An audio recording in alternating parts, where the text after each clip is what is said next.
Oh yeah! Welcome to the Rant, where if you got something to say, you better post it here today. Okay, today's topic I can't wait to jump into. Why should the Kansas City Chiefs go sign Colin Kaepernick? I said it. They need to sign him and sign him now. Why? There are three main points on why they could be striking on gold. First, we have to look at some comparisons to a great Hall of Fame player like Kurt Warner. Two, we need to look at RPOs and how the X's and O's actually show that Kaepernick can excel with the Andy Reid scheme. Finally, we need to look at how Kaepernick, yes, he has damaged himself in the public eye, but the Chiefs had the opportunity to rebrand what has been broken. Alright, first, let's go over some Kurt Warner comparisons. Now, I started to look this up and I started to think the other day, man, have we seen a quarterback come back to the league after maybe 4 or 5 years? And we actually have. It was Kurt Warner. I believe he was drafted in maybe 1997 or 1998. Y'all need to go fact check this.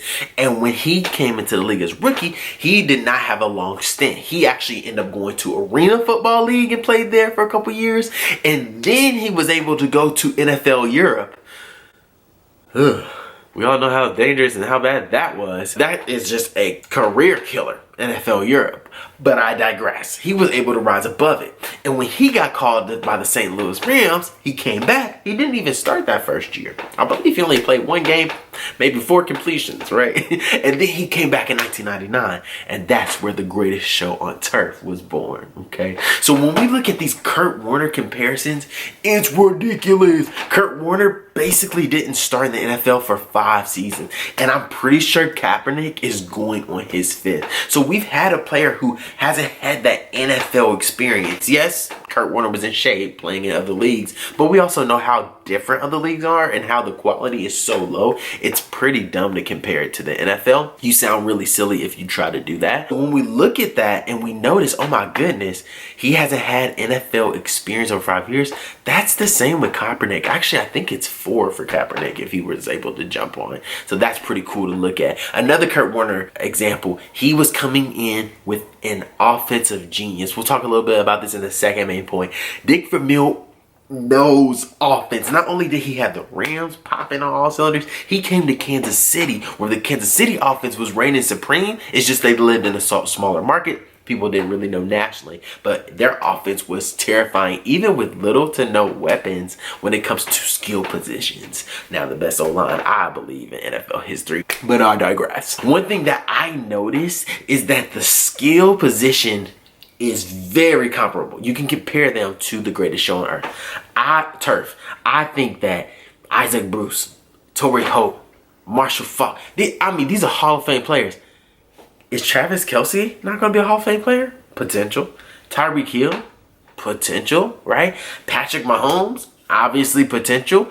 So we got to look at this offense has Hall of Famers on it. That's huge. Just like the Rams did. So the talent is high. The coaching for offense is high. That actually helped Kurt Warner, and I think that would help Kaepernick, because if you look at his resume, he was able to do some really good things with a solid cast with the San Francisco 49ers. An aging Randy Moss, a young Michael Crabtree, a quick, spry Vernon Davis, a nice young Frank Gore. These are good pieces. And when he had good pieces, he went to the Super Bowl. When he had good pieces, they were in the NFC Championship game. So let's be real here. Kaepernick isn't a scrub. He can lead teams. And so if you give him all of this talent, I really believe that he could look even better. So another comparison I would say to Kaepernick versus Kurt Warner is Kurt Warner was able to show that talent and show the ability, right?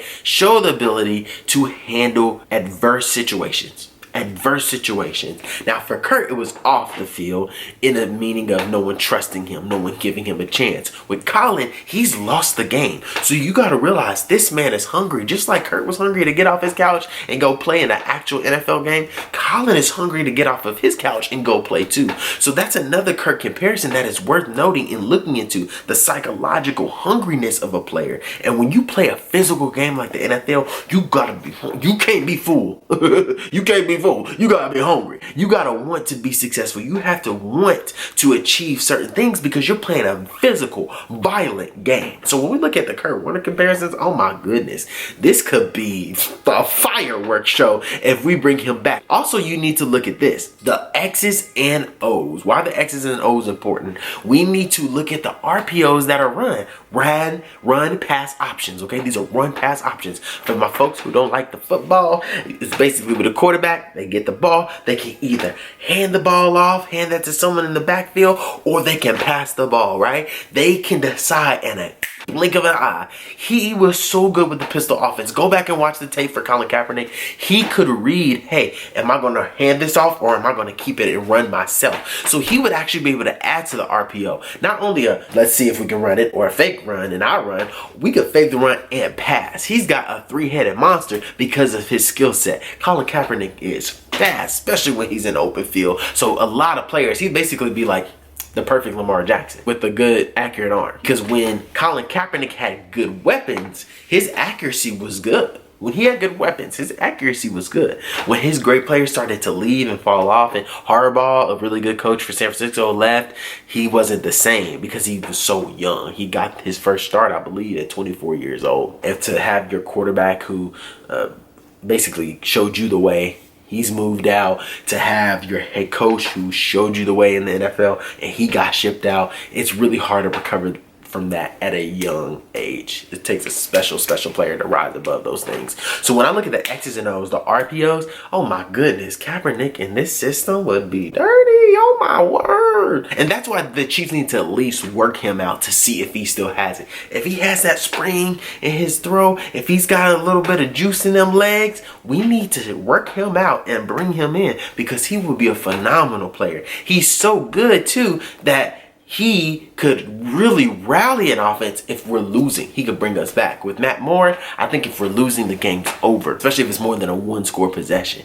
That takes the pressure off for Kaepernick because he'll be able to strike quick, similar to Mahomes. Now, here's the luxury of having Mahomes be a Hall of Fame player, one of the greatest to do it at this point in his career. He is so amazing. There's nothing Colin Kaepernick can do to take that starting job. People are going to tell me, oh, do you want a quarterback controversy? Trust me, there literally would never be. If Tom Brady was our backup, as he is now, it wouldn't be a quarterback controversy. Mahomes would be starting. I promise, okay? I promise you that. So when Mahomes is healthy and comes back, we're not talking about controversy at all. So that's not a reason to not go get Kaepernick as well. The last reason is the Chiefs have the ability to rebrand. They have the ability to set a press conference and really talk about what was Kaepernick going after and what is his goal here with the Kansas City Chiefs. Rebranding is powerful. Is it a negative? Yes, as far as it's going to take work. It's going to take effort. It's going to take intentionality. It's not easy, right? But it's possible. And it's possible with the Chiefs because they're known for rebranding. This is the same team who got Tyreek Hill, who pleaded guilty to strangulating his pregnant girlfriend and assaulting her physically. That's coverage, and that's terrible. So if you think someone can rebrand their image from that, and you don't think they can rebrand their image from exercising their First Amendment right, something's probably wrong with you. You probably need to check that out. Let's keep it 100, right? I think strangulating your pregnant girlfriend and hurting her is way worse than exercising your First Amendment right. So I think they have the ability to rebrand. They can literally say, as the Chiefs, you know what, we talked to Kaepernick and we went deeper into the story and we realized he has family in the military, true. He's talked to military people he respects them, true.